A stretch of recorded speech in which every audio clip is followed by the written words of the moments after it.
ఒక్కసారిగా మరలా వాతావరణం మారిపోయింది. వినాలి మొత్తం ఇది. మారిపోయినప్పుడు ప్రవక్త అరణ్యములో అక్కడే ఉండిపోతాడు. ఇంక ఈ రాత్రికాలం పూట మనం వెళ్ళటం మంచిది కాదులే, మొత్తం సంధి చీకటి అయిపోయింది, రాత్రికాలం పడిపోయింది కాబట్టి నేను ఇక్కడే ఉండటం మంచిదేమో అనుకొని ప్రవక్త అక్కడే ఉండటానికి ఇష్టపడతాడు. ఉన్నప్పుడు ఆయన పెద్ద పెద్ద చెట్లు గమనిస్తాడు. పిల్లారు, పెద్ద పెద్ద చెట్లు, వేర్లు ప్రాకి అనేక కొమ్మలు కలిగి పెద్ద చెట్లు ప్రవక్త చూస్తూ ఉంటాడు. ఒకటి మీద ఒకటి పడిపోయి ఉంటాయి. ఆ ప్రాంతమంతా అతి భయంకరమైన చెట్లు, పెద్ద పెద్ద చెట్లు, మ్రాణులు ఉంటాయి అక్కడ. ఈ మ్రాణులుగా ఎదిగిన పెద్ద పెద్ద చెట్లన్నీ కూడా వరుసగా ఒకరి మీద ఒకరు పడినట్టుగా పడిపోయి ఉంటాయి ఇట్లాగా. ఆమేన్. ఆ చెట్లు పడిపోయినప్పుడు ఆ చంద్రుడు అలా వెళుతూ ఉండగా ఆ చంద్రుడు కాంతి చెట్ల మీద పడుతున్నప్పుడు అది సమాధి రాయిలుగా ప్రవక్త కనపడతా ఉంటాయి. ఆ చెట్టంతా సమాధి గోడల్లాగా, సమాధి మీద పెట్టబడే రాళ్ళు ఉంటాయి కదా, తలతల్లాడుతూ తెల్లటి రాళ్ళు, అలా ప్రవక్త కనబడతా ఉంటాయి. ఏంటి ప్రభువా, నేను ఎక్కడున్నాను? ఇంతకీ దీని అర్థమేంటి? ఈ చెట్టులేంటి, ఈ మ్రాణులేంటి, ఈ కొమ్మలేంటి, ఇవన్నీ పడిపోవడం ఏంటి? మరి ఎందుకు ఇక్కడికి వచ్చాను నేను? ఏం జరుగుతుంది ప్రభు అసలు నాకు అని ప్రవక్త దేవుడితో మరి మాట్లాడుతూ ఉంటాడు, అడుగుతూ ఉంటాడు. ఏంటి ప్రభు, ఏంటి ప్రభు, ఏంటి ప్రభు అంటే దేవుడు ప్రవక్తకు ఒక ప్రేరేపణ ఇస్తాడు, ఒక ప్రత్యక్షత ఇస్తాడు. ఏమంటాడు తెలుసా? బిల్లి, నీవు చూస్తున్న ప్రతి చెట్టు, నీవు చూస్తున్న ప్రతి మ్రాణులు, ఇవన్నీ ఎవరు అనుకుంటున్నావు?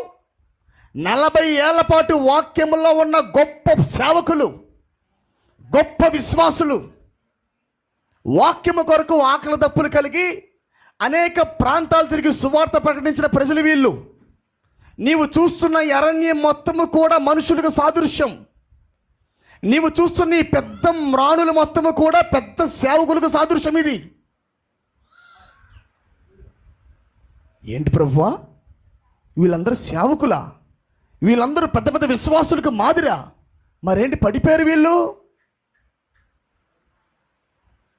ఇది వరకు జీవం బాగానే ఉంది ఆ ఒక్క సంఘములో, ఆ పెద్ద చెట్టు అనే సంఘములో, ఆ పెద్ద సేవకుడు లోపల మంచి ఉజ్జీవాలు ఉన్నాయి. కానీ నిదానంగా ఏం జరిగిందంటే ఆ చెట్టు లోపల ఉజ్జీవాన్ని కోల్పోయి వేరులతో సహా పెకిలింపబడి అవి ఒకదాని మీద ఒకటి పడిపోయి ఉన్నాయని ప్రవక్త దేవుడు చెప్పాడు.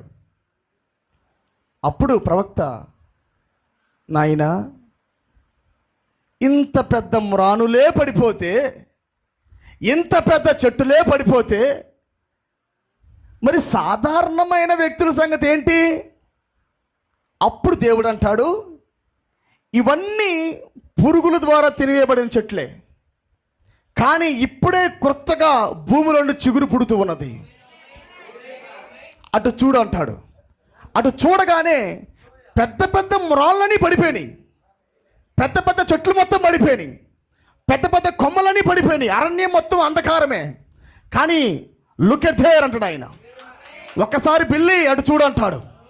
ఎప్పుడైతే ప్రవక్త ఒక మూలను చూస్తాడో భూమిలో నుండి ఒక చిన్న పూత రావటం ప్రారంభిస్తుంది. ఆ చిన్న కాండము లేతగా ఉండి పచ్చగా వస్తుంటుంది మొక్క. అది ఏం పెద్దయే కానీ ఎండిపోయినాయి. ఇవి చిన్న మొక్కే కానీ చిగురిస్తూ పచ్చగా ఇది పెరుగుతూ ఉంది. ఇది అప్పుడు ప్రవక్త అంటాడు, ప్రవక్త దేవుడు అంటాడు, ఉజ్జీవం మొత్తం ముగిసింది బిల్లి, ఉజ్జీవం క్లోజు. కానీ ఒకటి గుర్తుపెట్టుకో, ఇప్పుడే ఒక ఉజ్జీవం ప్రారంభించబడినది. ఇప్పుడు దాకా జరిగిన ఉజ్జీవం వేరు, ఇప్పుడు వస్తున్న ఉజ్జీవం వేరు. హల్లెలూయా. ఒక తరం ముగిసిపోయింది ఇంకా.